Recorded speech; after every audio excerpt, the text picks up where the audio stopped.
Multipolar world and invasive security were the main headlines of the talks that Russian President Vladimir Putin held with African leaders. Other issues were also discussed in the summit, including the food security. Withdrawal from the grain deal with Ukraine will allow Russia to accelerate the research of relations with African states. The food issue is exactly what the authorities can cling on to restore the ties lost after the collapse of the USSR. Representatives of African countries see Russia as a reliable partner, and thanks to this, Moscow has a good chance to firmly gain a foothold on the continent again. Putin has repeatedly stressed that Russia is ready to work together, hand in hand with African friends, to work for the future, to build a truly strategic interaction and partnership. In the coming months, in the next 3 to 4 months, we will be ready to provide Burkina Faso, Zimbabwe, Mali, Somalia, the Central African Republic, Eritrea, with 50,000 tons of grain and fertilizer free of charge, and we will also provide free delivery of these products to consumers.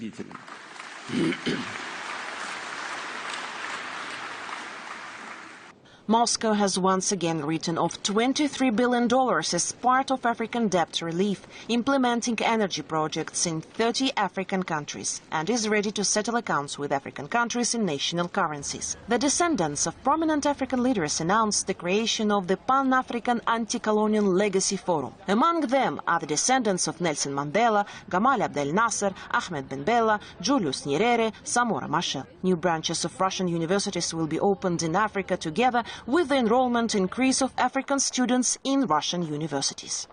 Russia has delayed its return to Africa. We should have done this earlier, especially since Moscow has such a good heritage in Africa. In Soviet times, Moscow has always supported liberation movements in Africa, supported humanitarian and economically. The USSR built a lot in Africa, developed a huge number of projects. After the USSR collapse, Russia was deceived in its choice of a pro-Western vector. The result is the expansion of NATO countries by the borders. Moscow is once again resuming its relations with African countries when the grain deal is completed and African countries again need Russia's help. The Russia-Africa summit was attended by representatives of those countries that are fed up with the Western approach and presented the majority of the African continent. With Russia's strong return to Africa, the continent's leaders saw an opportunity to completely get rid of Western colonialism.